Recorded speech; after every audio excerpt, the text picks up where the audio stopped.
안녕하세요. 최흥철 교수입니다. 오늘은 제3주차 2교시 시간입니다. 그러면 먼저 교재에 한번 들어가 보겠습니다.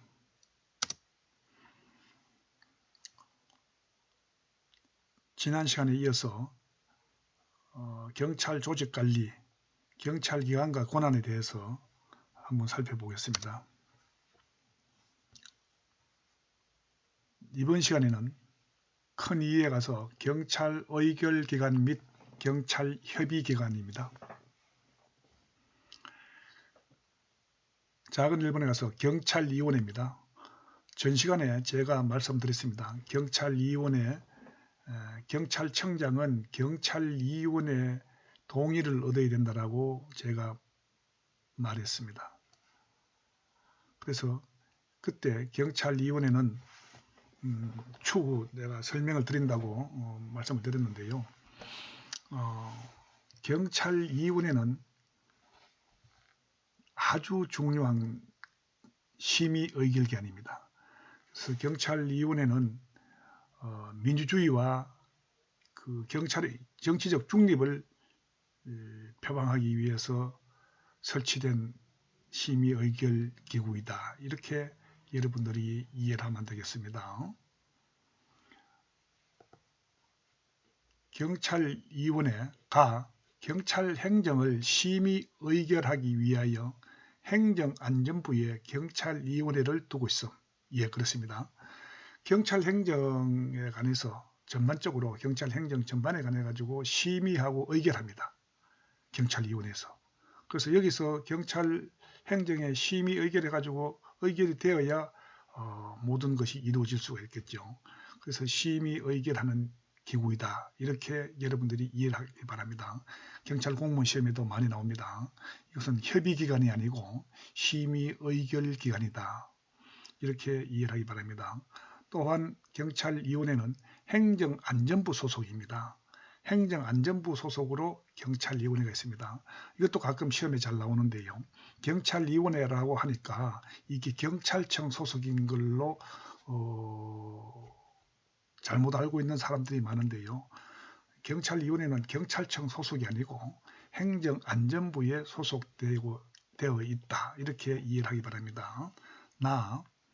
이 위원회는 위원장 1인을 포함한 7인의 위원으로 구성. 예, 경찰위원회는 위원장이 한 명 있습니다. 위원장이 한 명 있고 나머지는 위원인데 7인으로 구성되어 있습니다. 위원장 한 명 포함해가지고 모두 7명으로 구성되어 있다.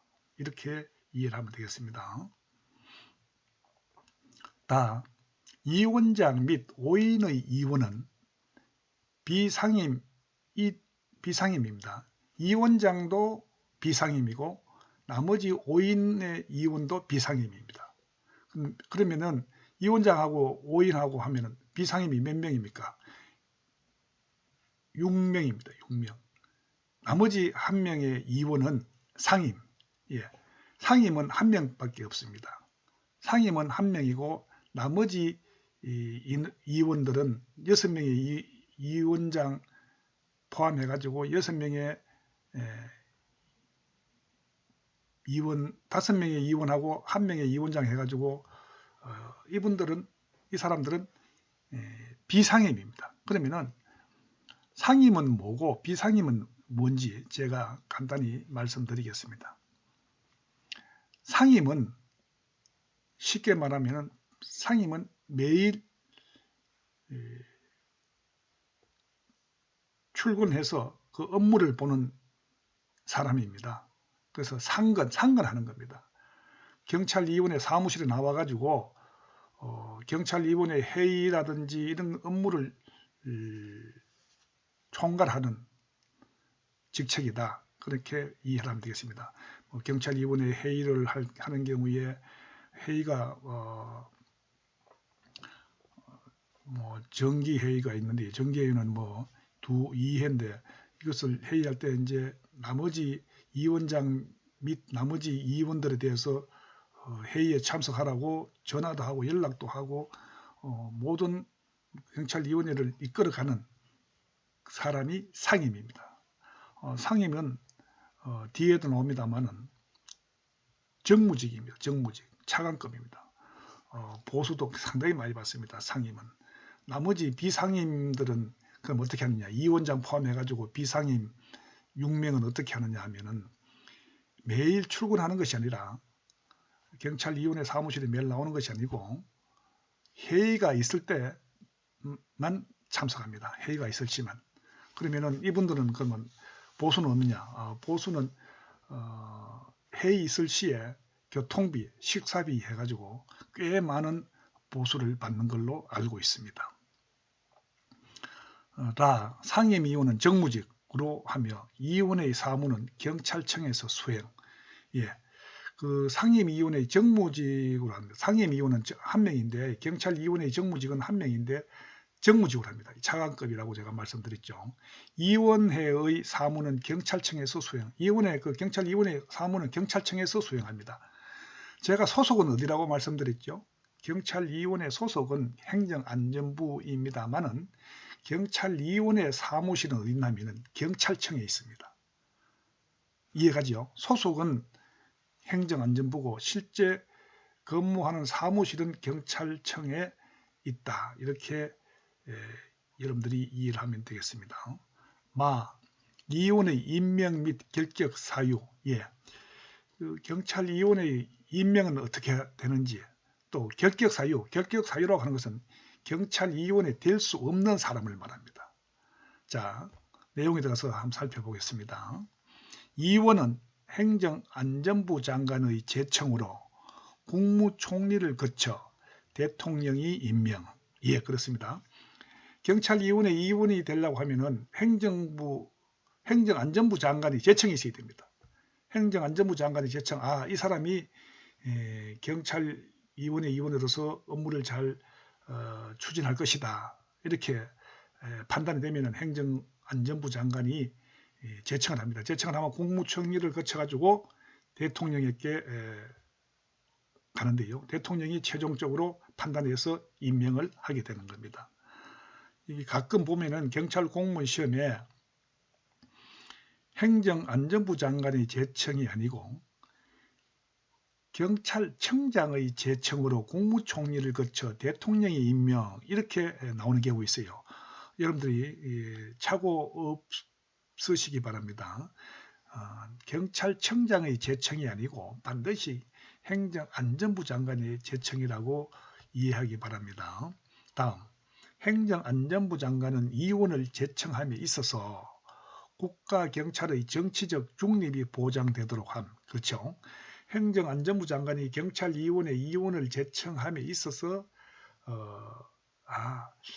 이 사람을 제청을 하면은 이 사람이 국가경찰의 정치적 중립이 이루어지겠다.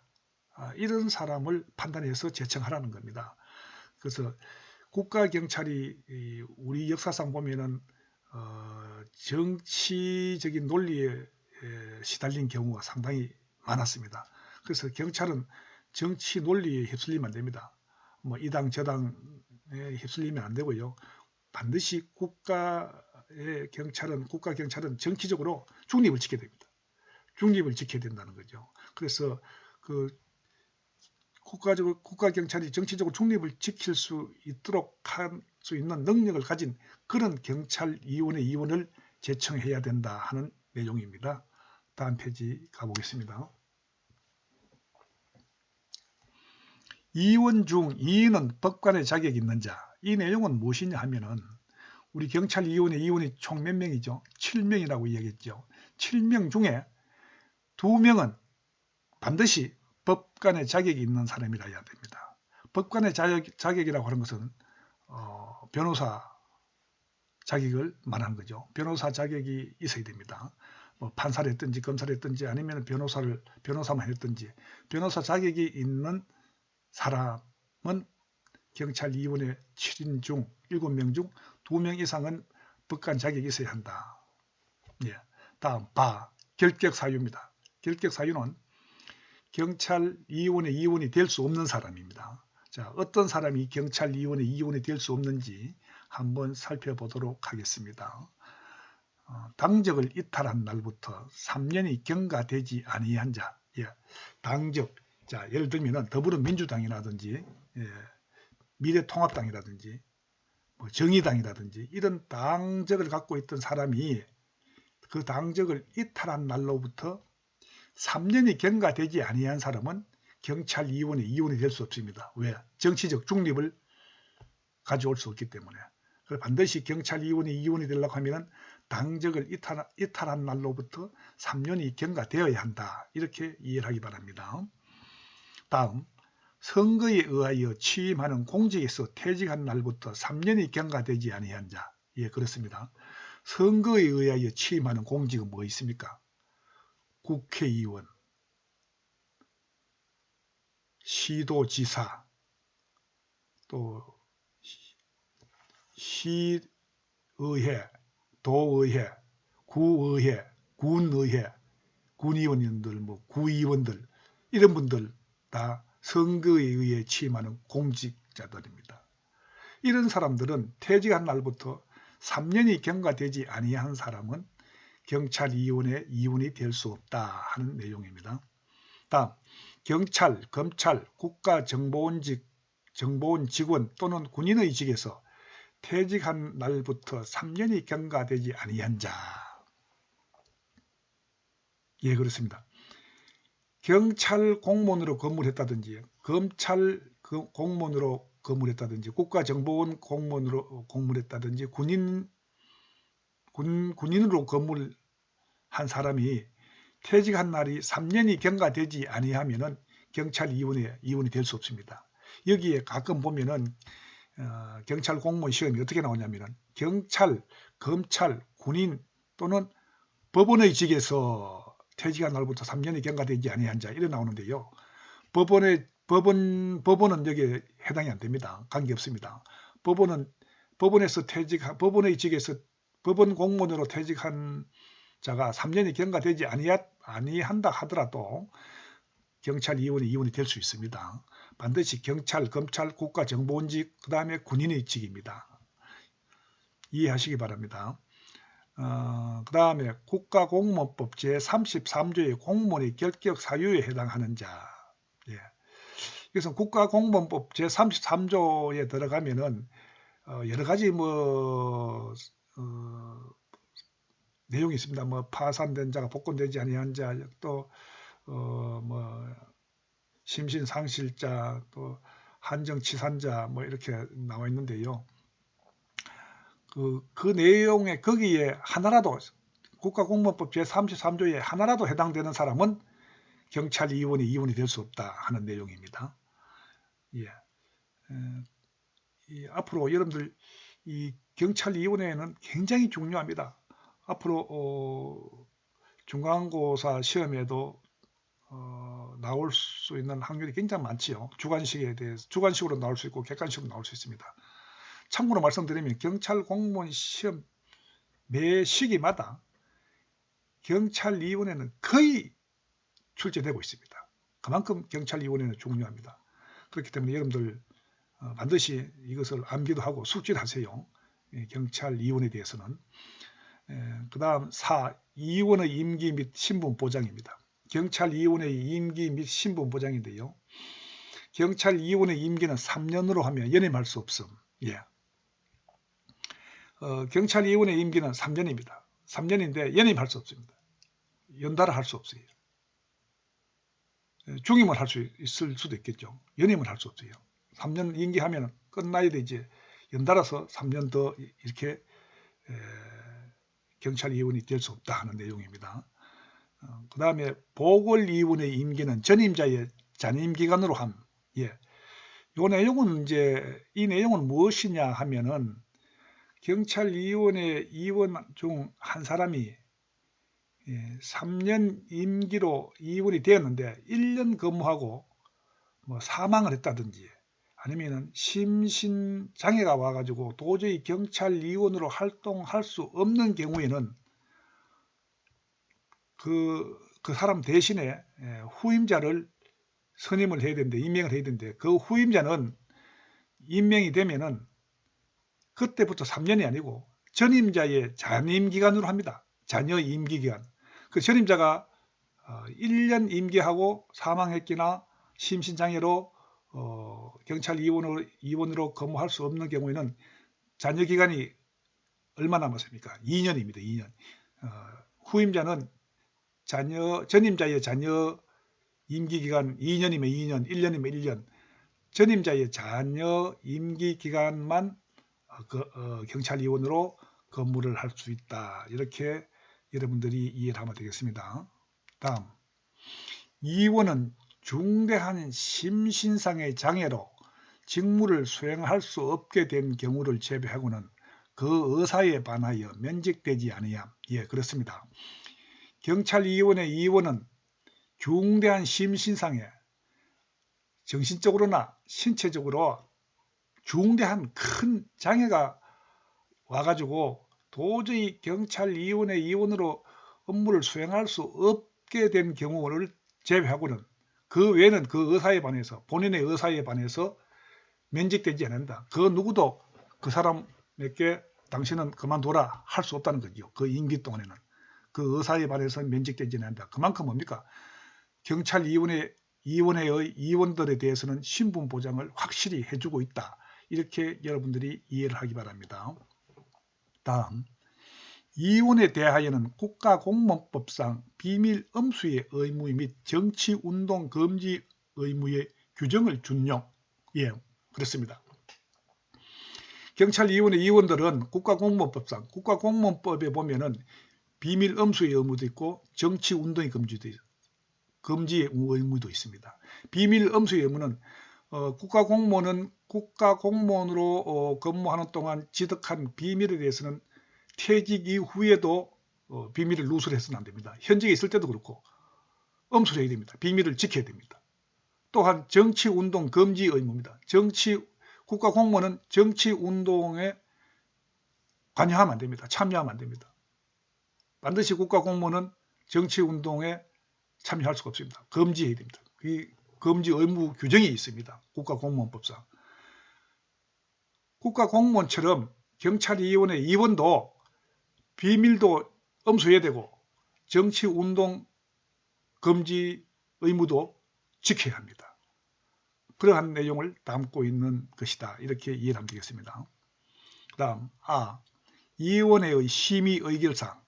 제가 아까 서두에서 말씀드렸죠. 경찰위원회는 경찰 행정을 심의 의결하는 기구다라고 말씀을 드렸습니다. 심의 의결사항, 그러면 무엇을 심의 의결하는가? 경찰위원회에서 심의 의결한 내용이 뭔지 같이 한번 살펴보도록 하겠습니다. 다음의 사항은 반드시 경찰위원회의 심의 의결을 거쳐야 함. 예, 그렇습니다. 지금부터 이제 제가 말씀드리는 내용은 반드시 경찰위원회의 심의 의결을 거쳐야 돼요. 심의 의결을 거치지 않으면 안 됩니다. 그 심의 의결을 거쳐야 하는 내용들을 한번 살펴보겠습니다. 1. 국가경찰의 인사, 예산, 장비, 통신 등에 관한 주요 정책 및 경찰 업무 발전에 관한 사항. 예, 그렇습니다.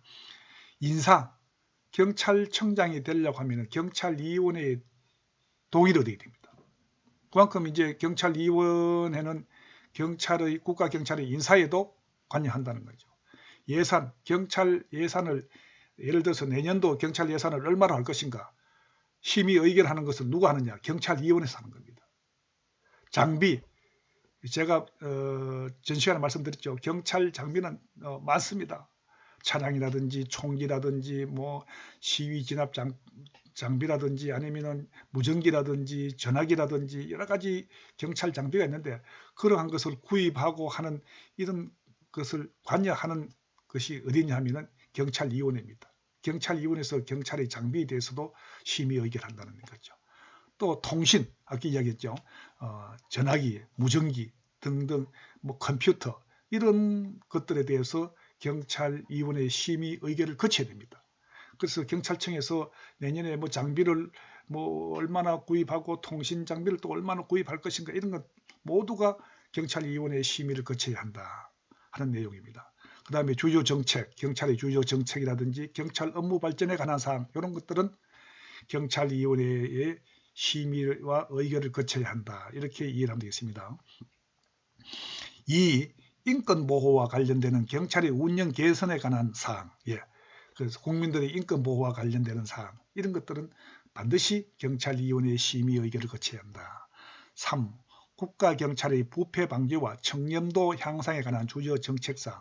이 내용은 경찰 공무원이 청렴하지 못해가지고 부패 때문에 국민들로부터 많은 비난을 받는 사항이죠. 그래서 경찰 공무원의 청렴도를 향상시키기 위해서, 부패 방지와 청렴도를 향상시키기 위해서 경찰위원회에서 반드시 심의 의결한다는 거죠. 어떻게 하면은 경찰 공무원들의 부패를 방지하고 청렴도를 향상시킬 수 있는가 하는 이런 주요 정책들, 이런 것들을 심의 의결하는 것이 경찰위원회다. 이렇게 이해를 하기 바랍니다. 4. 국가경찰 임무 외에 다른 국가기관으로부터의 업무 협조 요청에 관한 사항. 그렇습니다. 예를 들어서 미국의 FBI라든지 여러 가지 다른 경찰 국가기관, 미국이라든지 일본이라든지 중국이라든지 다른 국가기관의 경찰기관의 업무 협조 요청이 들어오면 거기에 관해서 우리 경찰청에서 결정하는 것이 아니라 경찰위원회에서 심의 의결을 거쳐야 된다는 거죠. 그 다음에 5. 제주특별자치도의 자치경찰에 대한 국가경찰의 지원, 협조 및 협약 체계를 조정 등에 관한 주요 정책사항. 그렇습니다. 제주특별자치도에 대해서, 자치경찰에 대해서 국가경찰이 지원하는 것, 이런 협조하고 지원하는 이런 내용들도 전부 다 경찰위원회 심의 의결을 거쳐야 한다. 6. 그 밖에 행정안전부 장관 및 경찰청장이 중요하다고 인정하여 위원회의 해부에 붙인 사항. 이것은 행정안전부 장관이라든지 경찰청장이 이것은 중요하기 때문에 경찰위원회에다가 한번 회의에 붙여야 되겠다, 이렇게 요청하면은 경찰위원회에서 심의 의결한다는 내용입니다. 다음 페이지. 위원회 회의는 재적위원 과반수의 출석과 출석위원 과반수의 찬성으로 의결. 경찰위원회 회의는 회의할 때마다 재적위원 과반수 출석이 나야 됩니다. 그러면은 우리 경찰위원회 위원이 몇 명으로 구성되었다 그랬죠? 7명, 7명으로 구성되어 있습니다. 그러면은 7명 같으면 과반수 출석 같으면은 4명, 4명이 이상이 출석을 해야 됩니다. 또 출석위원 과반수의 찬성으로 의결한다. 그러면 출석위원 예를 들어서 4명이 참석했다. 그러면 과반수 2명 이상 참석이 되어야 되죠. 5명이 참석했다. 그러면 3명 이상이 찬성이 되어야 그것이 의결된 것으로 본다. 이렇게 이해를 하면 되겠습니다. 다음, 행정안전부 장관은 심의 의결된 내용이 부적정하다고 판단될 때는 제의를 요구할 수 있음. 그렇습니다. 이것 내용은 참 중요한데요. 여기 경찰 공무원 시험에도 가끔 출제되고 합니다. 행정안전부 장관은 경찰위원회에서 심의 의결된 내용이 부적정하다고, 잘못되었다라고 판단될 때는 제의를 요구할 수 있습니다. 예를 들어서 쉽게 말하면은 경찰위원회에서 내년도에 경찰 예산을 올해는 1조였는데 내년에 2조를 심의 의결해가지고 행정안전부 장관에 보고를 했어요. 보고를 했더니 행정안전부 장관이 볼 때 원래 1조인데 내년에 2조로 예산을 달라고 하는 것은 너무 많다. 이게 맞지 않다. 이렇게 판단이 되면은 행정안전부 장관은 경찰위원회에다가 제의를 요구할 수 있습니다. 이거 좀 잘못된 것 같다. 내가 판단할 땐 잘못된 것 같은데 이거 다시 한번 제의를 해라. 다시 한번 심의 의결해라. 이렇게 요구를 할 수 있습니다. 그러면 행정안전부 장관은 경찰위원회로부터 심의 의결된 내용을 보고받은 날로부터 10일 이내에다가 제의를 요구할 수 있습니다. 10일, 열흘 이내 제의를 요구할 수 있으며 경찰위원회는 행정안전부 장관의 제의 요구 관련 사항에 대해서 7일 이내 다시 심의 의결해가지고 그 결정된 사항을 7일 이내로 행정안전부 장관에게 보고를 해야 됩니다. 요거 이제 가끔 이제 경찰 공무원 시험에 행정안전부 장관은 제의를 7일 이내에 해야 된다라고 이렇게 되어 있는데요. 7일이 아니고 10일입니다. 10일.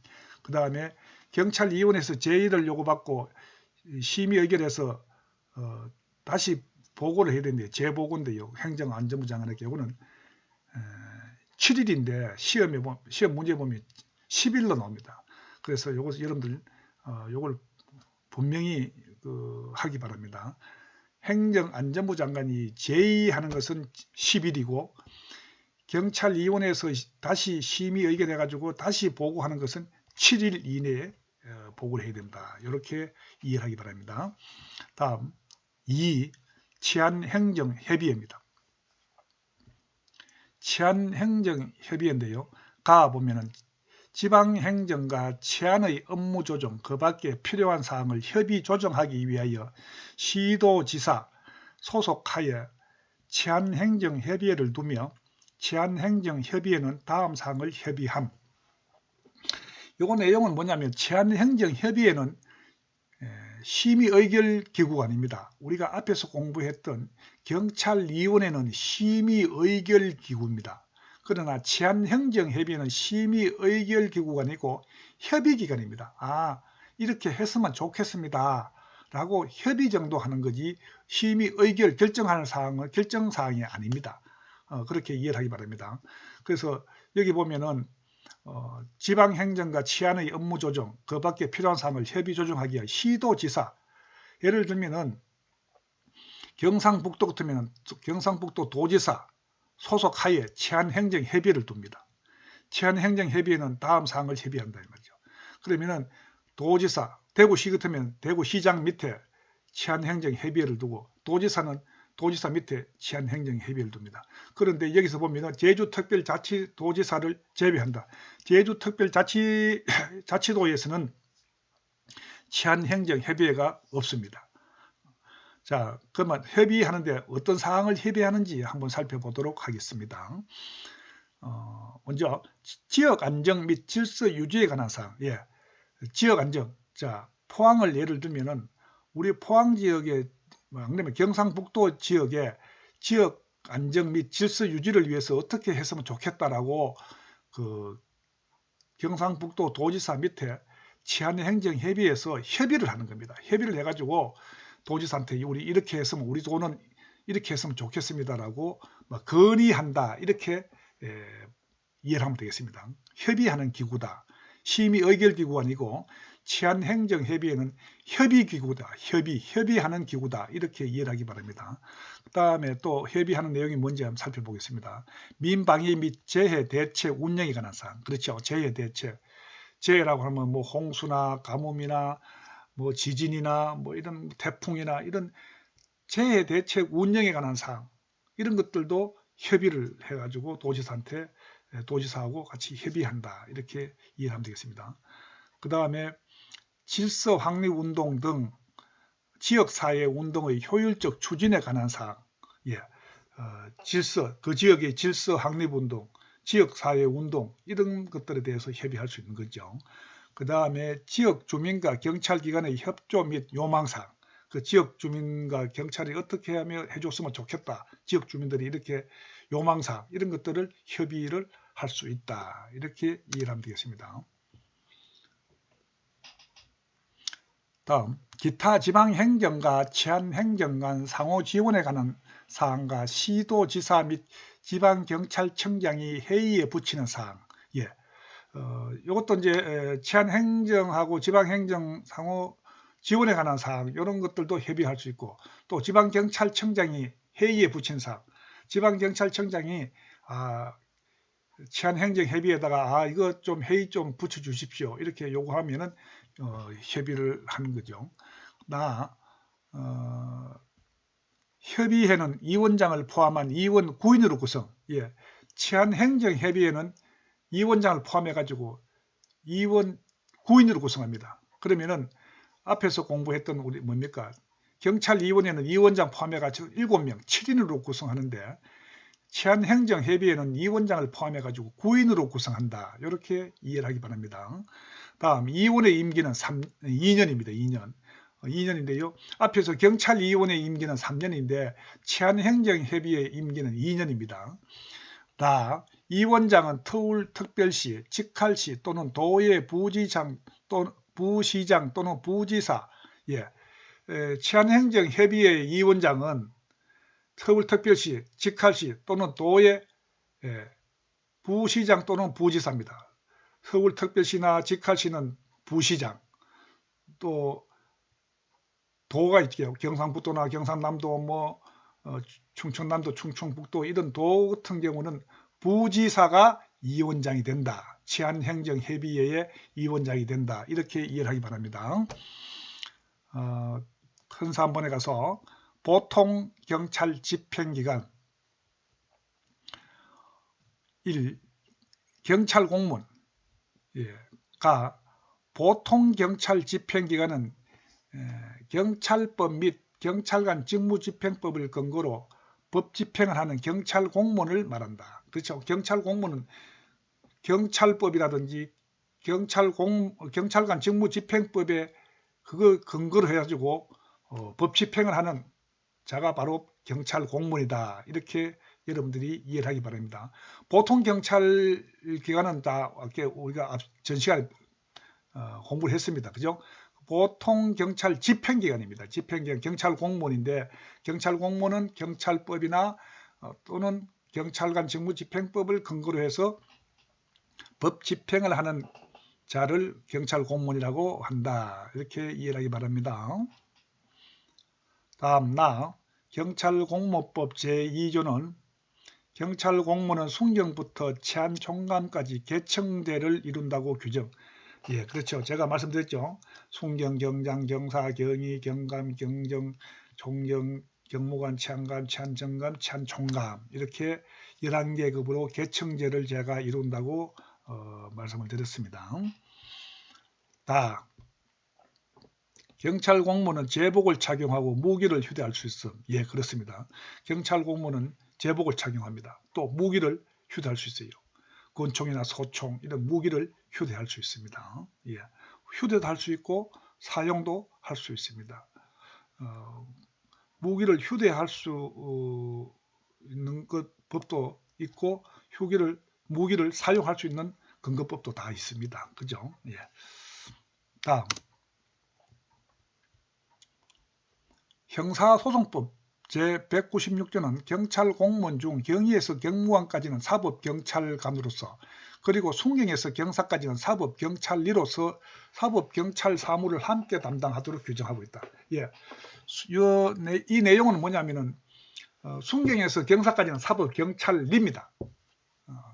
사법경찰리고 경위에서 경무관까지는 사법경찰관입니다.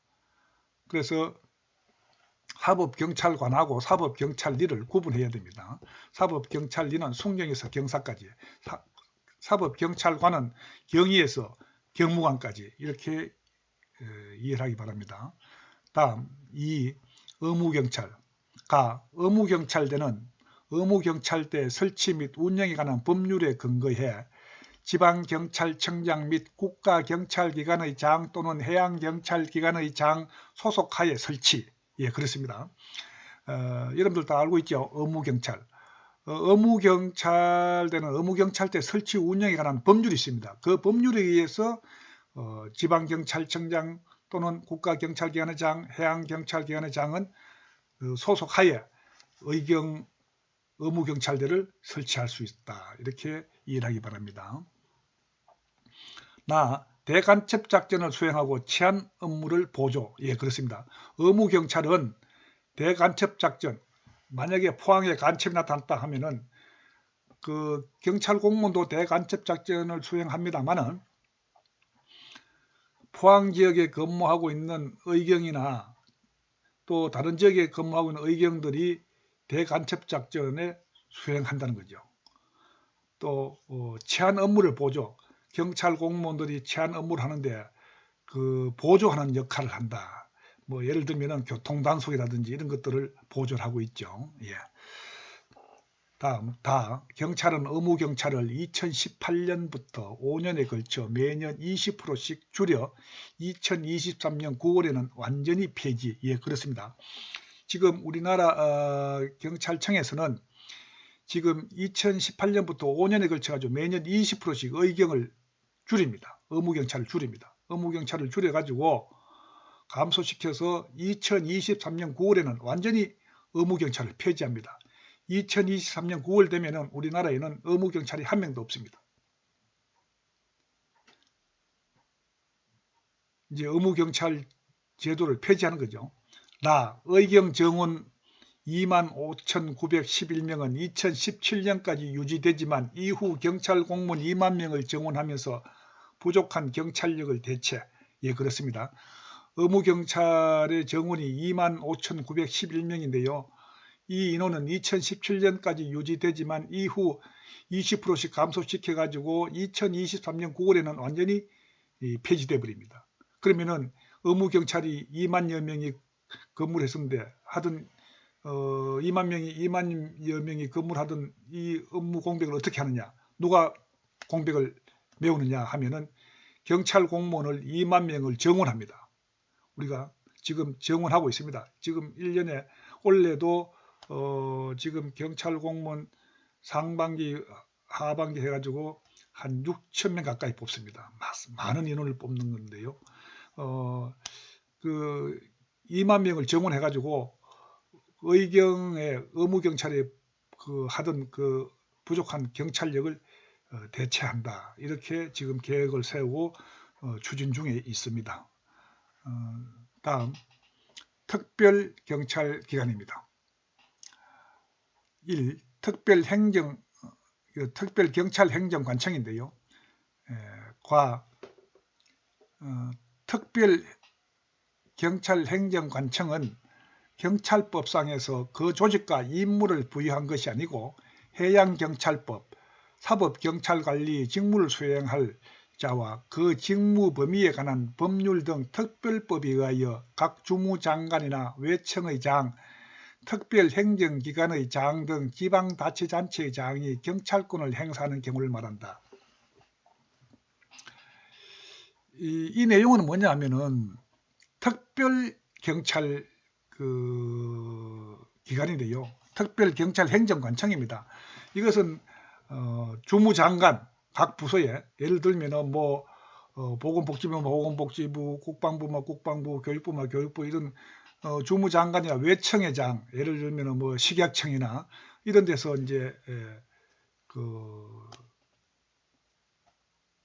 특별법에 의해 가지고 여기에 의해서 경찰권을 행사하는 경우를 말합니다. 예를 들면은 여러분들 그 시장이나 뭐 시내에 가면은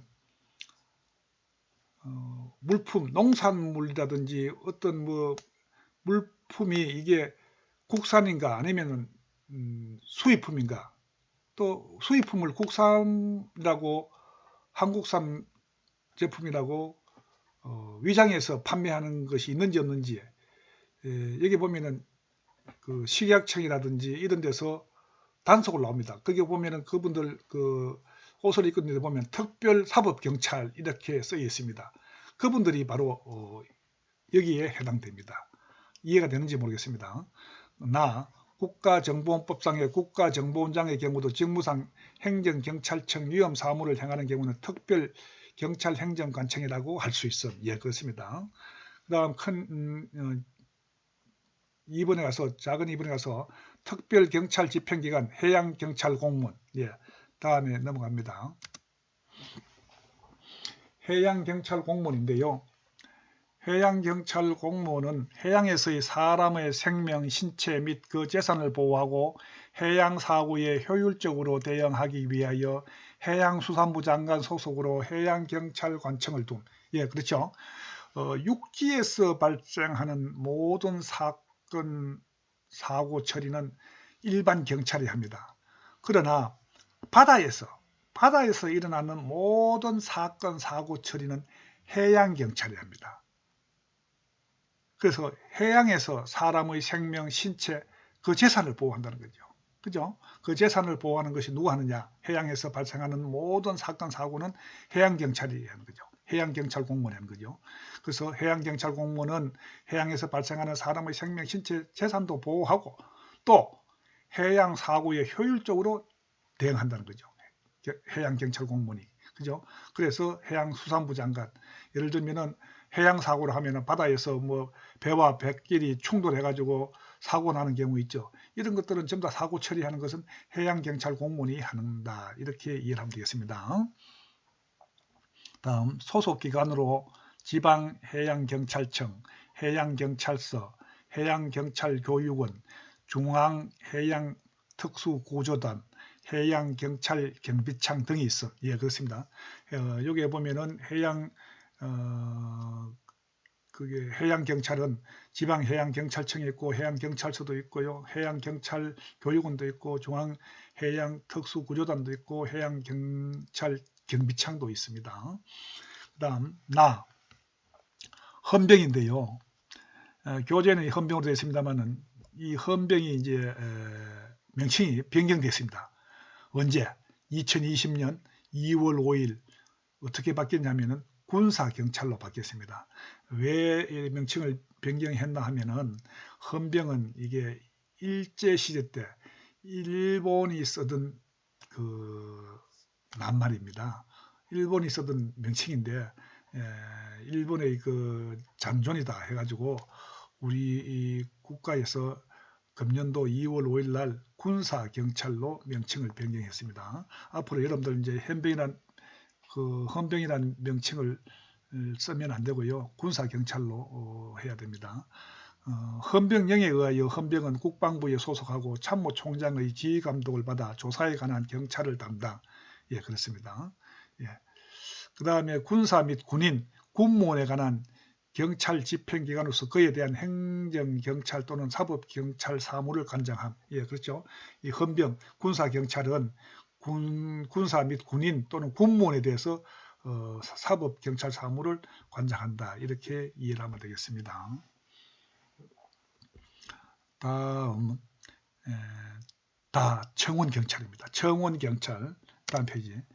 청원경찰은 청원경찰법에 의해 국가기관 또는 공공단체와 그 관리하에 있는 중요시설 또는 사업장, 국내 주재, 외국기관, 기타 행정안전부령으로 정하는 중요시설, 사업장 또는 장소에서 기관, 시설 또는 사업장 등의 경비를 담당.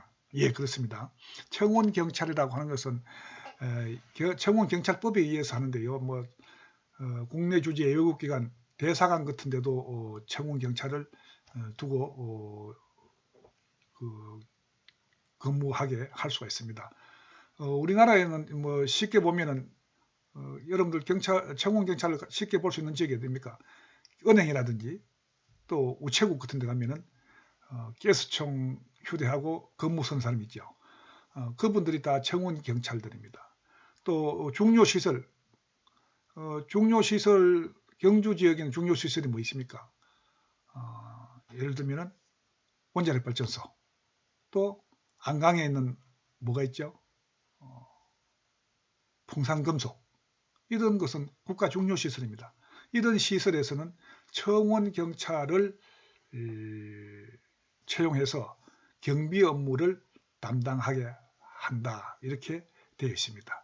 다음 청원경찰은 관할 경찰서장의 감독을 받아 그 경비구역 내에서 경찰관 직무집행법에 의한 경찰관의 직무를 행함. 예, 그렇습니다. 청원경찰은 관할 경찰서장의 감독을 받습니다. 그러면은 안강에 있는 그 풍산금속에 근무하는 청원경찰들은 누구의 감독을 받겠습니까? 경주경찰서장의 감독을 받는다는 내용입니다. 그 청원경찰들은 그 경비구역 내에서 경찰관 직무집행법에 의해서 경찰관의 직무를 행합니다.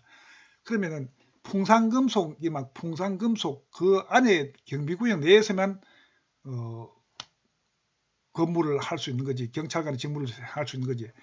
밖에 나와서는 경찰관의 직무를 행할 수가 없습니다. 예를 들면 은행 내에서만 직무를 행할 수 있는 겁니다. 우체국이면 우체국 내에서 경찰관의 직무를 행할 수 있다 하는 내용입니다. 그 다음보다 소방공무원. 소방공무원은 소방기본법에 의해 화재를 예방, 경계하거나 진압하고 화재, 재난, 재해, 그 밖의 위급한 상황에서 구조, 구급 활동 등을 통하여 국민의 생명, 신체 및 재산을 보호함으로써 공공의 안녕 질서 유지와 복리 정진에 이바지함을 목적으로 하는 공무원. 예, 그렇습니다. 소방공무원은 소방기본법에 의해서 이제 소방공무원이 활동을 하는데요. 소방공무원이 활동하는 것은 그 근거법이 뭐냐? 소방기본법입니다. 소방기본법에 의해서 하는데 화재를 예방하고 또 진압하고 또 재난, 재해, 그 밖에 위급한 상황에서 구조활동도 하죠. 그죠? 홍수가 졌다든지 지진이 발생했다든지 하면은 구조활동하는 사람들은 소방공무원들입니다. 그래서 국민의 생명, 신체, 재산을 보호한다. 이렇게 여러분들이 이해를 하기 바랍니다. 소방공무원은 국가공무원과 지방공무원으로 구분하였으나 2020년 4월 1일부터 국가직으로 전환. 예. 소방공무원들은 국가공무원과 지방공무원으로 구분되어 있었는데 소방공무원들이 정말로 국민들을 위해서 많은 희생을 한다. 이래가지고 소방공무원들이 정부에 국가직으로 전환시켜달라고 많은 요구를 했습니다. 오랫동안 요구를 했는데 그것이 이제 금년에 들어가지고 4월 1일부터 국가직으로 전환되었다 하는 내용입니다. 그 다음에는 3. 특별사법경찰 집행기관. 예. 이건 특별사법경찰은 형사소송법 및 사법경찰관리의 직무를 수행할 자와 그 직무 범위에 관한 법률에 근거하여 다양한 행정부서의 설치. 예. 이것은 이제 특별사법경찰은요, 요거는 이제 우리나라도 점점 비경찰화가 되는 과정입니다. 그죠? 비경찰화가 된다. 사법경찰, 그래서 경찰 기관이 아니고요. 경찰 행정기관이 아니고 다른 행정부서에서 경찰 업무 처리를 하는 것처럼 업무 처리하는 사람을 특별사법 경찰이라고 하는데요. 요즘은 다른 부서, 행정부서에서 특별사법경찰 업무를 하는 곳이 많습니다. 그 구체적인 내용을 살펴보면은 협의의 행정경찰, 예, 협의의 행정경찰이라고 하는 것은 우리가 이제 협의의 행정경찰, 좁은 의미의 행정경찰인데요. 이거 산림경찰, 위생경찰, 건축경찰, 철도경찰 등입니다. 이 내용은 뭐냐면은 위생경찰이나 건축경찰이나 산림경찰, 이것은 과거에는 경찰이 다 관여했습니다. 경찰이 하던 업무입니다. 요즘은 이건 경찰이 하지 않습니다. 누가 하느냐면은 산림경찰은 산림청에 소속되어서 하는 경찰, 사법경찰, 특별사법경찰입니다. 위생경찰은 이게 행정안전부 소속이죠. 예를 들면은 여러분들이 식당에 가서 밥을 먹다가 밥에서 머리카락이나 곤충이 하나 나왔다. 그러면 이거 어디에다 신고해야 되죠? 경찰서나 파출소에 신고합니까? 아닙니다. 이것은 경주 같으면은 경주시청 위생과에 전화를 합니다. 위생과 공무원들께 제가 오늘 경주 지역에서 밥을 먹다가 여기에 머리카락이 나왔습니다. 곤충이 하나 나왔습니다. 이거 단속해 주세요. 라고 하면은 경주시청 위생과 공무원이 나와서 사진도 찍고 또 여러분들께 조사를 받습니다. 경찰서에 경주시청에 가서 조사도 받고 또 식당 주인도 불러가지고 경주시청 직원이 위생과 직원이 조사를 받아가지고 이것을 서류를 검찰로 넘깁니다. 검찰로 송치를 하면은 검찰에서 약식 기소해가지고 뭐 벌금 30만 원이면 30만 원, 50만 원 이렇게 벌금을 선고할 수가 있습니다. 그래서 이제 위생경찰은 이거는 과거에는 경찰이 하던 업무인데 지금은 경찰이 하는 것이 아니라 시청이나 구청이나 군청에 있는 위생과 공무원이 하는 업무다. 그 사람들은 경찰 공무원 아닙니다. 신분이 경찰 공무원 아니에요. 경찰 공무원이 신분이 아니면서도 경찰 업무와 유사한 업무를 한다 해가지고 이런 사람들을 특별사법경찰이다 이렇게 이해를 하면 되겠습니다. 건축경찰도 마찬가지입니다. 철도경찰도 예를 들어서 KTX나 뭐 열차가 사고 나면은 일반 경찰이 가서 사고 처리하는 것이 아니라 철도경찰이라고 별도로 있습니다. 철도경찰이란 특별사법경찰이 가서 사고 처리를 다 하게 되는 거죠. 예, 이러한 것을 가지고 협의행정경찰이다. 여러분들 이해됩니까? 예, 특별사법경찰은 협의행정경찰을 말한다. 이렇게 이해하면 되겠습니다. 예, 다음 사법경찰법상 검사장이 지명하는 사법경찰관리. 예, 그래서 사법경찰법상 검사장이 지명하는 사법경찰관리는 페이지 78페이지 표 1-4를 여러분들 참조하면 되겠습니다. 1-4를 참조하기 바랍니다. 다음 페이지. 큰 3번에 가서 비상경찰기관, 비상경찰에 대해서 비상경찰 기관에 대해서 한번 살펴보겠습니다. 1. 전국 또는 일부 지역에 비상사태가 발생하여 보통경찰기관으로는 공공의 안전과 질서를 유지할 수 없다고 인정되는 경우에 병력으로서 이를 대처하게 됨. 이것은 뭐냐면은 전국이나 또 일부 지역에 폭동이 일어나가지고 우리 일반 경찰서나 지방경찰청, 경찰청, 파출소 여기 근무하는 이런 일반 보통 경찰기관으로는 공공의 안전과 질서를 진압할 수 없다라고 판단되면은 병력이 투입됩니다. 그때 투입되는 병력을 비상경찰기관이라고 합니다. 비상경찰기관이라고 합니다. 그 병력에 대해서 군부대가 투입되는 거죠. 군부대가 투입돼 가지고 진압을 하는 겁니다. 그것이 바로 비상경찰기관이고요. 두 번째로는 계엄법상 전시, 사변 또는 이에 준하는 국가 비상사태에 있어서 병력으로서 군사상의 필요에 응하거나 공공의 안전과 질서를 유지할 필요가 있을 때에는 대통령은 계엄을 선포할 수 있습니다. 예, 그렇습니다. 전쟁이 났습니다. 전쟁이 나면은 대통령이 계엄을 선포하면은 전쟁이 났다든지 국가에 위험사항이 있어가지고 대통령이 계엄을 선포하면은 그때는 군병력이 투입됩니다. 군병력이 경찰서, 지구대, 파출소에 투입돼 가지고 군이 다 장악해 가지고 공공의 안전과 치안 질서를 유지하는 겁니다. 그러면은 그때 그 군인은 뭐냐? 비상경찰이다. 비상경찰기관이다. 이렇게 이야기할 수 있겠죠. 다음 3. 계엄사령관은 병력으로 당의 지역 내의 경찰 업무를 관장해버립니다. 계엄사령관은 군 통수권 군이 아닙니까? 군이기 때문에 경찰 업무를 다 관장합니다. 지구대 파출소도 전부 다 경찰 업무를 관장해가지고 군이 다 관리를 합니다. 군이 관리하면서 경찰 공무원들은 군 부대에서 군인들이 관리하는 것을 보조하는 역할을 하게 되겠죠. 보조 역할을 한다. 이렇게 이해를 하면 되겠습니다. 다음 4. 헌법 제77조는 계엄의 종류는 경비계엄과 비상계엄으로 구분한다. 그 계엄의 종류는 경비계엄과 비상계엄으로 구분한다. 이렇게 이해를 하면 되겠습니다. 이렇게 해서 교재 내용을 한번 살펴봤는데요. 2교시는 이것으로 마치겠습니다. 지금까지 여러분들이 공부를 하다가 이해가 되지 않는 부분이 있으면 메일로 보내주시면 제가 답변 드리도록 하겠습니다. 아직까지도 코로나가 종식되지 않고 있습니다. 여러분들 항상 코로나 조심하고요. 열공하시기 바랍니다. 오늘 수업은 이것으로 마치겠습니다. 감사합니다.